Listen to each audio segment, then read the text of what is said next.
Sejam todos muito bem-vindos ao nosso Terra Viva Entrevista, um programa que traz uma abordagem diferente, que promove uma segunda opinião sobre os fatos que estão inseridos no universo agropecuário, dentro e fora da porteira, né, Pedro? Exatamente, Flá. E hoje vamos falar sobre temas essenciais para o futuro do agronegócio brasileiro.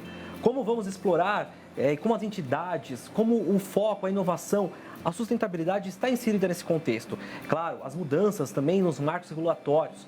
Isso, lógico, usando bioinsumos, biodefensivos, novas tecnologias. Vamos discutir isso em uma ampla camada aqui no nosso Terra Viva Entrevista. É a importância dos defensivos químicos, da biotecnologia e o papel do Brasil como um protagonista nesse cenário global da agricultura sustentável. Exatamente. Então a gente recebe aqui no nosso estúdio o Eduardo Leão, que é o presidente da CropLife Brasil. Seja muito bem-vindo, Eduardo, ao nosso Terra Viva Entrevista. Bem-vindo, obrigado pela sua participação aqui com a gente. Obrigado, Flávia. Obrigado, Pedro. É um grande prazer estar aqui com vocês hoje, falar um pouquinho aí do papel da tecnologia na agricultura brasileira. Prazer é nosso em te receber aqui. E a gente começa te perguntando, né, o que é a CropLife Brasil, né? Qual que é o seu papel no desenvolvimento e inovação no agronegócio aqui no nosso país? Bem, a CropLife Brasil ela é uma entidade relativamente nova. Nós estamos comemorando esse ano 5 anos de existência, né? E ela surge como uma fusão de 5 entidades em 2019. Então, eram entidades que representavam 4 setores. O setor de defensivos químicos, o setor de biológicos, o setor de biotecnologia e o setor de sementes, de germoplasma. Então, a ideia da CropLife era exatamente unir essas tecnologias que já estão presentes no campo e aproveitar a sinergia, a complementariedade que essas tecnologias já têm para o produtor. É importante a gente lembrar que nós estamos numa fase hoje em que não há mais uma solução para os problemas. Hoje a gente está num momento em que você precisa de múltiplas alternativas para resolver os problemas, que são cada vez mais complexos, né? Então a ideia é que nós possamos oferecer ao produtor diversas tecnologias para as diversas situações em que ele vive. Então, nós temos, por exemplo, em determinados momentos ele vai precisar de um defensivo químico, outros momentos ele pode usar um defensivo biológico, ou às vezes até mesmo combinados. Em outras situações, ele, ao invés de usar um defensivo químico, ele pode usar uma biotecnologia, um produto que é resistente a determinado inseto. Enfim, é uma série de tecnologias que se combinam e que, ao final, estão na prateleira do produtor para que ele opte para aquilo que for mais adequado, que lhe dê mais produtividade, que seja mais sustentável, enfim. Essa, então, vamos dizer, esse foi o espírito que norteou a criação da CropLife Brasil. Exatamente, é algo plural, né? Mas ao mesmo tempo singular quando a gente olha a sustentabilidade como foco principal de todo esse projeto desses 5 anos, né, da CropLife, que une aí diversos fatores, né, diversas empresas, inclusive. E isso traz também um ponto interessante, que é o uso de bioinsumos, que tem crescido de uma forma exponencial aqui no Brasil, né? O que tem motivado esse crescimento e de que forma essa adoção tem sido trazida pelos produtores, né? Vamos colocar assim, dentro da porteira, que a gente vê muitos produtores de pequeno, médio, grande, querendo mais saber sobre isso e investindo nesse setor também. Perfeito. Bom, a CropLife, acho que é importante comentar, representa hoje 53 empresas, basicamente empresas que investem em tecnologia, em inovação. E dessas 53 empresas, 22 são focadas no desenvolvimento de tecnologias de bioinsumos. E realmente o que está acontecendo no Brasil é algo extraordinário.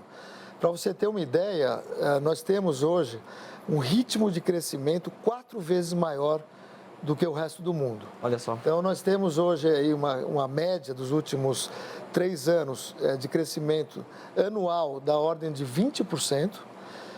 Hoje, nós já estamos presentes em pelo menos 1/4 de toda a área cultivada no Brasil e um negócio que movimenta um comércio da ordem de 5 bilhões de reais, ou seja, os bioinsumos já representam $1 bilhão de comércio no Brasil.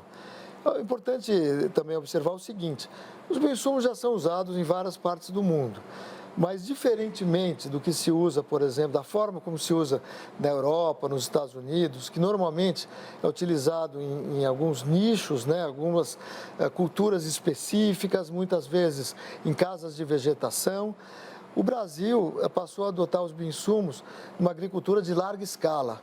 Então, hoje a soja, milho, algodão, mas não só, também usamos para laranja, para café, para hortifruti. Então, assim, é uma combinação de diversas tecnologias, né, que se adaptam de formas diferentes a essas diferentes culturas. Então, por exemplo, se nós pegarmos hoje a totalidade do uso de bioinsumos, mais de 60% vão para soja e para milho, e o restante distribuído nas outras culturas. É realmente uma tecnologia com um potencial enorme, né? O produtor reconhece hoje não só os benefícios ambientais, né, por ser uma tecnologia de baixo impacto ambiental, mas também uma tecnologia que é economicamente viável, né? Então, é algo realmente que tende a crescer cada vez mais, e o Brasil se posiciona como uma grande potencial plataforma de exportação dos bioinsumos, principalmente para os países de clima temperado, de clima tropical, subtropical, semelhante ao clima brasileiro, né? Sem dúvidas, é importante a gente frisar isso, né? O Brasil, então, tem potencial para se tornar um grande exportador de bioinsumo para outros países de clima tropical, né? E como que o Brasil, nosso país, pode se beneficiar economicamente com essa tecnologia? Olha, nós já estamos nos beneficiando, né, já que é uma tecnologia cada vez mais utilizada pelos produtores, mas também do ponto de vista de exportações, né? Você vê, Flávia, enquanto boa parte dos insumos nós somos importadores líquidos, né? Então, pega os fertilizantes, pega os químicos, os defensivos químicos. No caso dos biológicos, é uma tecnologia em que nós podemos e vamos seguramente nos tornar um grande exportador desse produto. Já começamos com alguns países aqui da América Latina, mas eu acho que o potencial é enorme para várias partes do mundo.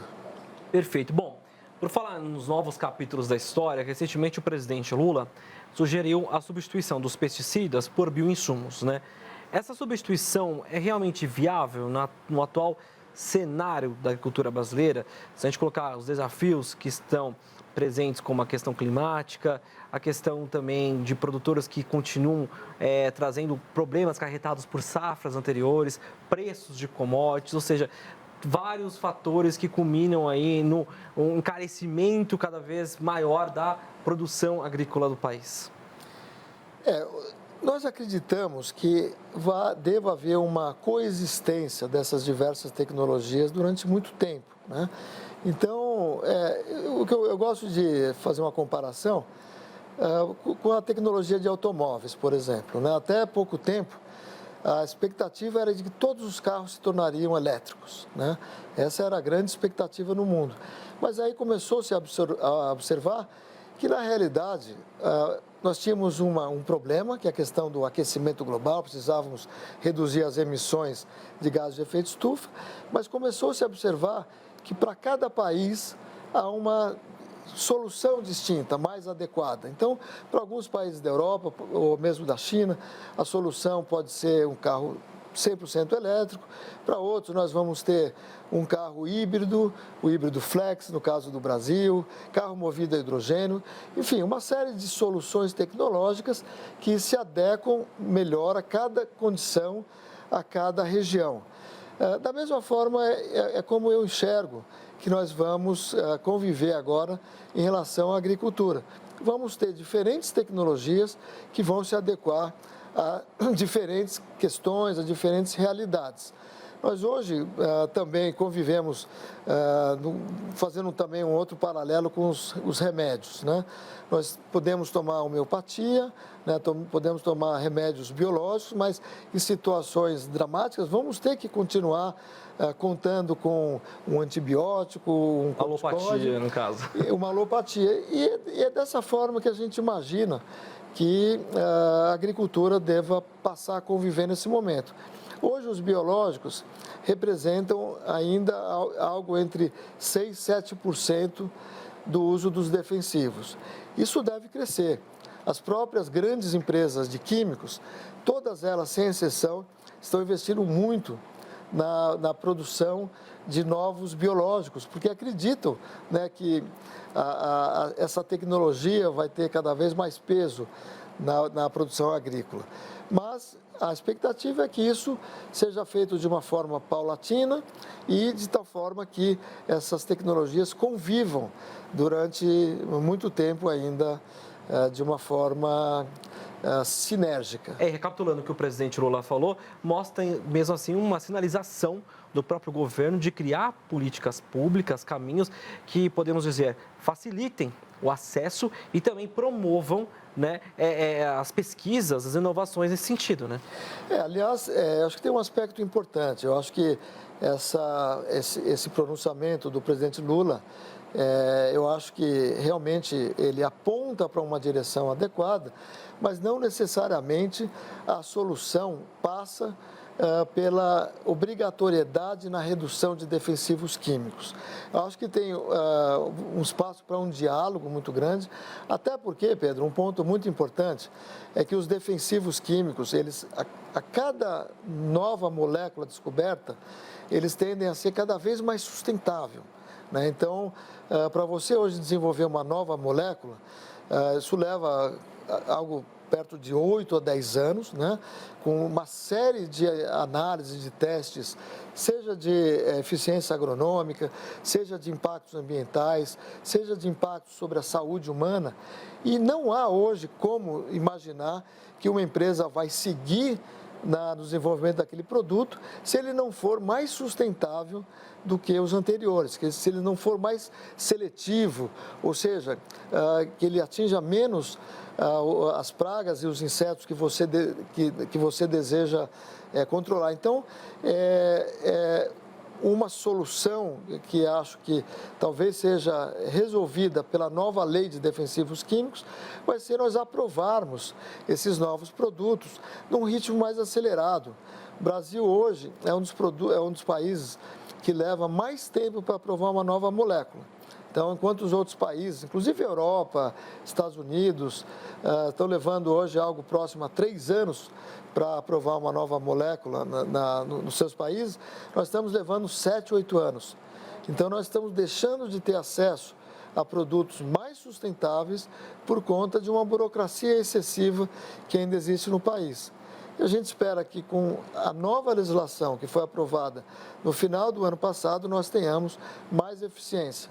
E aí sim, os produtores passem a ter acesso a moléculas cada vez mais sustentáveis. Perfeito. Sem dúvidas. E a CropLife tem um trabalho de fiscalização, monitora para ver a questão da sustentabilidade nas indústrias? Vocês fazem esse tipo de trabalho? Como que funciona? Não, esse trabalho ele é feito pelos órgãos reguladores, né? Tanto o Ministério da Agricultura como a Anvisa, a IBAMA, fazem todo um trabalho de monitoramento, não só analisam os produtos, né? Eles são analisados, feitos todos os testes, né, de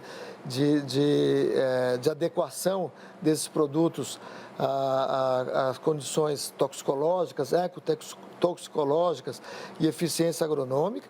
E, além disso, eles também fiscalizam as empresas, fiscalizam os alimentos e fiscalizam a água para ver se está tendo aí, por algum motivo, um nível acima do desejável desses defensivos químicos ou agrotóxicos, como alguns chamam, nos alimentos e na água. E, em havendo, eles dão o alerta.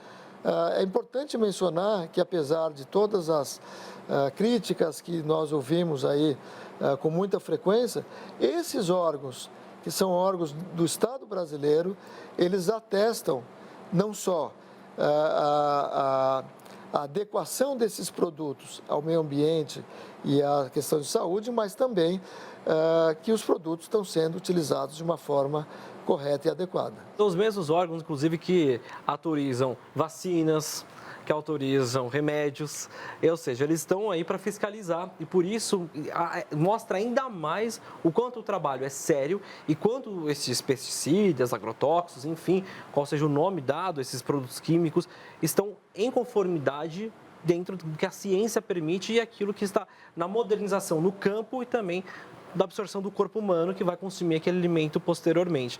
Então é mais às vezes uma briga de narrativas e uma falta às vezes de um conhecimento de tantos profissionais que são cientistas, né, que trabalham em cima de algo tão sério que é a produção desses produtos que são essenciais para a nossa vida e para a nossa produção agropecuária, né, Flá? Exatamente. Olha, Eduardo, a gente vai fazer um rápido intervalo. O Terra Viva Entrevista volta em instantes. Continue com a gente. Terra Viva, há 19 anos, cultivando o melhor do Brasil. Fique aí.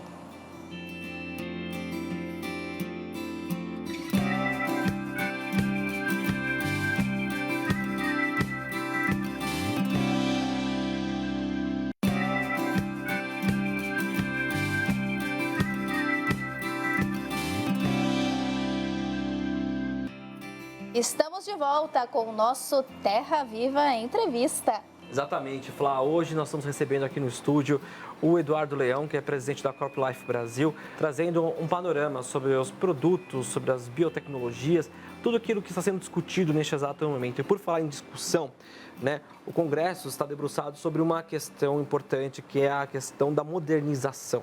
Né? Como é que o bioinsumo, como é que a questão biológica, as biotecnologias em si entram nesse contexto, nessas discussões acerca desse novo marco?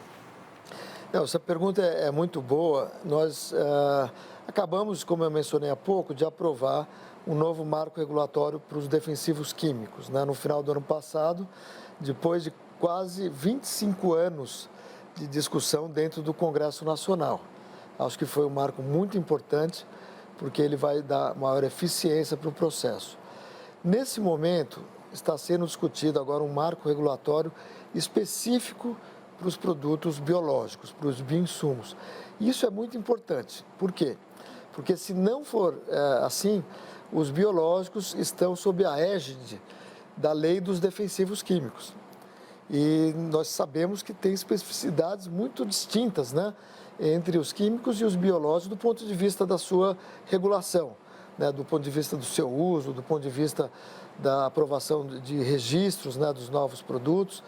Então, é muito importante que realmente a gente aprove essa nova lei o quanto antes, né? Hoje nós temos na Câmara dos Deputados 2 projetos de lei tramitando conjuntamente. A ideia é que eles sejam apensados e que possam ser discutidos e votados possivelmente e desejavelmente ainda nesse ano, né? Eu acho que ele está bem maduro, a discussão acho que já avançou bastante. Nós tivemos aí reuniões com uma série de entidades, né, que representam toda a cadeia que utiliza os bioinsumos e acho que estamos maduros para avançar.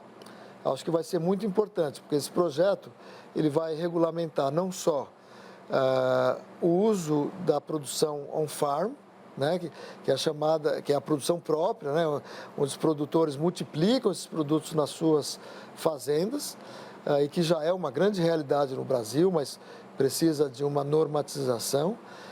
E o segundo grande ponto dessa legislação vai ser a regulamentação dos registros dos novos produtos. Então, acredito que vai ser muito positivo na medida em que vai trazer maior previsibilidade, maior segurança jurídica para os investimentos das empresas em inovação. Sem dúvidas, e ainda podendo acelerar ainda mais a inovação no nosso agronegócio, né? Perfeito. A gente realmente, o mundo hoje precisa de muita inovação. Nós estamos já vivenciando aquilo que imaginávamos que iria acontecer daqui a alguns anos, algumas décadas, que são os efeitos do aquecimento global, né? Com eventos climáticos cada vez mais extremos e cada vez mais frequentes. E isso faz com que a agricultura precise de tecnologias que se adaptem a essa nova realidade. E isso passa por todas essas tecnologias que nós estamos conversando agora, seja na criação de novos defensivos, né? Sejam químicos, biológicos, e também, principalmente, né, no desenvolvimento de novas variedades, novas tecnologias biotecnológicas que permitam a criação de variedades mais resistentes à seca, mais resistentes a climas mais elevados, enfim, realmente cada vez mais a gente precisa investir na inovação. Outro ponto interessante, né? Eu acredito que seja entre nos fóruns, nos eventos, que é a questão principalmente da biotecnologia, né? Nesse sentido, né? O que está se tratando neste momento, olhando num futuro não muito distante, uma vez que essas mudanças estão acontecendo, só que de uma forma muito rápida. Eventos climáticos previstos daqui a 3 anos acontecem agora. Que forma isso também é trabalhado quando a gente coloca a biotecnologia na produção do insumo fundamental para a vida, que é a produção de alimento? Ok, bom, Pedro, se você me permitir, eu queria fazer uma pequena retrospectiva, né, da biotecnologia no Brasil, para nós chegarmos onde nós estamos agora e como é que a gente está vendo para frente, né? O primeiro produto transgênico foi aprovado no Brasil há 25 anos, né? Então nós já estamos aí utilizando essa tecnologia há 1/4 de século. Hoje já é amplamente utilizada. Se nós formos pegar as grandes culturas como soja, milho e algodão, mais de 97% hoje da produção já se utiliza de produtos com biotecnologia e, basicamente, os principais benefícios dessa tecnologia podem ser de várias naturezas, seja em relação à resistência a pragas ou insetos, seja a tolerância a determinados herbicidas, né? Então, são tecnologias que têm trazido muitos benefícios aos produtores. Para você ter uma ideia, nós fizemos uma estimativa do quanto que o produtor se beneficiou do ponto de vista econômico por conta do uso da biotecnologia nesse período, e identificamos um ganho de 200 bilhões de reais. 150 bilhões de reais em termos de ganhos de produtividade e 50 bilhões em relação à redução de custo, porque ele usa menos defensivos, ele usa menos herbicidas, né? Então, dado super importante. Foi uma tecnologia que gerou um benefício econômico muito grande para o produtor. Mas não só isso. Se nós olharmos o ganho ambiental que a biotecnologia trouxe para o país, é uma coisa enorme. Para você ter uma ideia, por conta da biotecnologia, para produzir a mesma produção que nós temos hoje, nós teríamos que estar utilizando mais 21 milhões de hectares. Ou seja, isso aí é um benefício ambiental enorme, né? Um outro benefício, nós estamos usando menos defensivos químicos, estamos usando menos água, né, porque são menos aplicações. Sim. E isso, só por conta disso também, nós tivemos uma redução ou evitamos, né, uma emissão de 70 milhões de toneladas de CO2 na atmosfera. Então, são benefícios muito grandes e a expectativa agora é que nós possamos avançar em outras características, como, por exemplo, as que nós já conversamos agora há pouco, produtos com maior resistência à seca, a climas mais elevados. Enfim, toda essa mudança que se espera na agricultura por conta da alteração do clima, que nós já estamos vivenciando e que deve se intensificar nos próximos anos, nas próximas décadas. Perfeito. Sensacional. E o Fórum de Bioinsumos Brasil vai acontecer em breve, né? Qual que é a expectativa para o evento e quais os temas centrais que vão ser discutidos? Olha, nós estamos com uma expectativa muito positiva. Ela vai acontecer no próximo dia 6 de novembro em Brasília, né? E a ideia é que nós possamos, junto com representantes do governo, representantes da academia, representantes dos diferentes elos da cadeia produtiva, seja da pesquisa, seja dos produtores rurais, debater duas grandes vertentes. Uma, quais são os ganhos econômicos que se espera a partir da utilização cada vez mais ampla, né, dos bioinsumos, e a segunda vertente relacionada a quais são os aspectos ambientais que os bioinsumos podem trazer do ponto de vista de ganhos na agricultura. Então, vai ser, acho que, um fórum muito interessante durante toda uma manhã, né, onde a gente pretende olhar para o futuro, né?